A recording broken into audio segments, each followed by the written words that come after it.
welcome to Prime Property, your weekly real estate reckoner. I'm Nayanthara Rai and this is what we have on the show today. The draft Realty bill has strict provisions to keep builders in line, including a 3-year jail term and full refund in cases of project delays and false advertising. But even if the bill becomes law, will consumers stand to benefit? It's a massive blow for MRMGF. The Enforcement Directorate slaps it with a show cause notice for contravening foreign exchange laws. After its successful IPP and offer for sale, Bangalore-based Puravankara reveals its launch plans for the new fiscal. A draft bill to regulate the real estate sector has been in the works for over half a decade. On the 4th of June, the Cabinet cleared the draft Real Estate Regulation and Development Bill to empower home buyers.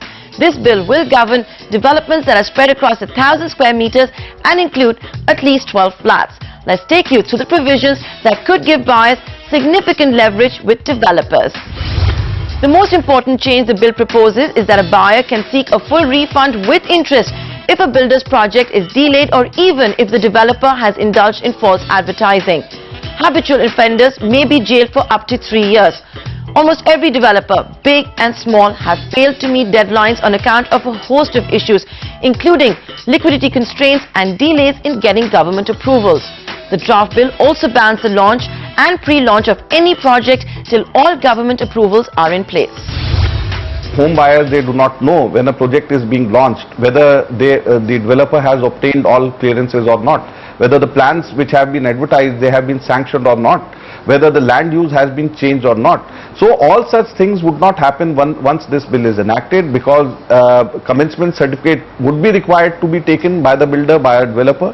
When there is a law of commencement certificates in different states, when there is a law that environmental clearances need to be taken before any construction activity is started, when there is a law that the building plan should be sanctioned, when there is a law that land use should be changed. So what we are saying, that you implement the law before you take money from the consumer, from the home buyer.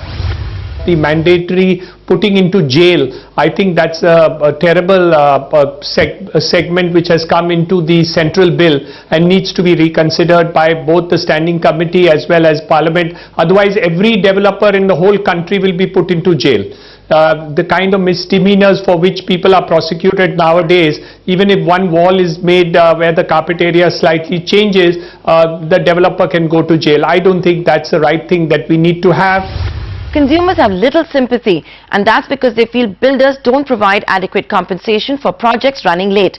There are many instances of the compensation being as little as 5 rupees a square foot for a project that might be delayed by 2 to 3 years. Now, while on paper this bill seems to be buyer-friendly, it still needs to be passed by Parliament before it becomes law. With land being a state subject, individual state governments will have to set up their own regulators, who will then have a say in deciding the terms of engagement. The builder will also have the option of appeal at the Real Estate Appellate Tribunal to be set up by the centre and later seek recourse at the High Court and even the Supreme Court. We already require 52 permissions to start a building in Mumbai. I don't know how many permissions you require in other parts of the country, but at least here for the corporation you need 52 permissions before you can even take step 1 in getting the approval of plans. Having said that, nowadays the time taken for getting such approval, especially the environmental clearance, can take anything from 2 to 3 years before you actually get the final clearances. Thirdly, you are getting approval in parts. So how do you give a time frame for the purposes of building completion when you're getting approval in segments? Sometimes the second segment, which is relating to fungible FSI or TDR or above plinth certificate or fire NOC or height NOC, it certainly takes time, which is obtained subsequently. Now, if we have to wait for the other permissions, then the time frame given for completion of the building can never be adhered to. So while the regulator will regulate the developer and insist he completes these buildings within a specified time, there is no control on the approval authorities. To ensure timely deliveries, the draft bill also proposes developers keep aside almost 70% of the buyer's money in an escrow account. The idea is developers utilize these funds to build the project the buyers have bought into and not divert the money to complete any other project, buy land or even bring down debt. Builders are threatening to raise prices if their cash is locked into such escrow accounts. We have said 70% or less as this determined by the appropriate government to cover the construction cost has to be set aside, because we don't want the construction to be stopped, and this is something which no one would oppose to.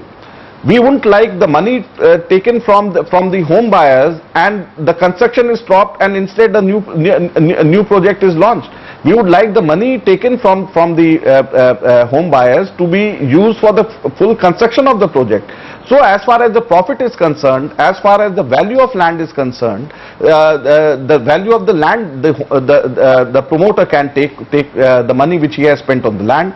The profit, the promoter can take his share of profit from the money obtained by from the home buyer, use it for some other project. But the construction of that project, that percentage of the entire project, he should keep it there so that the project completes in time. Across the country, 70% not going to be worked. Somewhere the cost of construction is more, somewhere the cost of construction is less. Like if you talk about Mumbai, the cost of construction about 4,000 to 5,000 rupees a square feet, and the realization is about 20 to 25,000 average out. In that scenario, I think 25-30% required for construction. But we request from the CREDAI during the discussion with the ministry, whatever be the cost of construction plus 5-10% on that need to be escrowed for construction and rest of the money to be paid to the developer, because in India the sanctions and the holding cost is very high, and the debt cost for real estate sector also very high and limited availability. Buyers often feel duped when they realize the size quoted by the builder was actually the super area and not the carpet area. The draft Realty Bill has done away with all such concepts and laid down guidelines for builders to specify specs as per the carpet area. We have defined the carpet area as area between wall to wall, and which would be uniformly applied throughout the country. Now we've got concepts of super area, super duper area, which the homeowner doesn't know if he has booked for 1,000 square feet, whether he'll get the exact 1,000 square feet or not.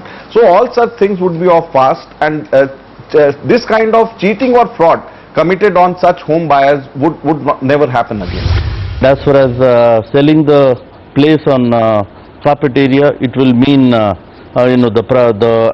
quoted prices is likely to go up anywhere between 40 to 50% once this act becomes passed and it becomes effective. It'll be interesting to see if the builders' lobby will succeed in watering down some of the stringent provisions. Also, this draft bill does little to check the nexus that exists between builders, politicians and the district, town and country planning departments. It's a big blow for MRMGF. The Enforcement Directorate has slapped the Delhi-based realty company with a notice for violating FEMA rules. ED alleges MRMGF's investments worth a whopping 8,600 crore rupees or $1.5 billion violated FEMA rules as the money was used to buy agricultural land. Real estate companies in India are allowed to raise money overseas to invest in construction and development of a property but not to buy agricultural land. ED says MRMGF, a joint venture between Dubai's MR Properties and India's MGF Development, broke the central bank's rules by using foreign funds to buy farmland since April 2005. MRMGF says it's yet to receive the show cause notice. We went back to the first draft red herring prospectus that MRMGF had filed with SEBI in 2007. In that public document, MRMGF admitted to a land bank of 12,544 acres, of which 83% or 10,600 acres was agricultural land. Interestingly, MRMGF disclosed a smaller land bank in its 2010 DRHP. In that, the company claimed to have a land bank of 11,365 acres, of which 62.7% or 7,125 acres was farmland. In this second prospectus, MRMGF also admitted to the ED investigation. That second prospectus was filed after the company's offices as well as the residence of Vice Chairman Shravan Gupta was raided in 2009. Company insiders question the timing and motive of the ED notice and point out ED has taken nearly 6 years since the company disclosed land holdings in the first DRHP and 4 years since ED's first raid and seizure operation. This is the latest in the long list of controversies surrounding the company, which includes the falling out with the Delhi Development Authority over the Commonwealth Games Village in New Delhi. Vice Chairman Shravan Gupta also had to seek anticipatory bail for a case being tried in Hyderabad. Since its incorporation over 6 years ago, MRMGF has launched over 15 residential projects in the National Capital Region alone, but delivered only 2, including the Games Village. There have been rumors of MR being upset with its Indian joint venture partner for all the mess, but when we asked MRMGF, it denied reports of a split and said the joint venture is not in any jeopardy and the relationship between MR and MGF remains strong as ever. The partners are committed to the growth of the company. Any aspirations to the contrary are speculative and malicious in nature. On that note, we're going to slip into a short break. On the other side, Bangalore-based Purvankara tells us their launch plans for the new fiscal. Stay tuned.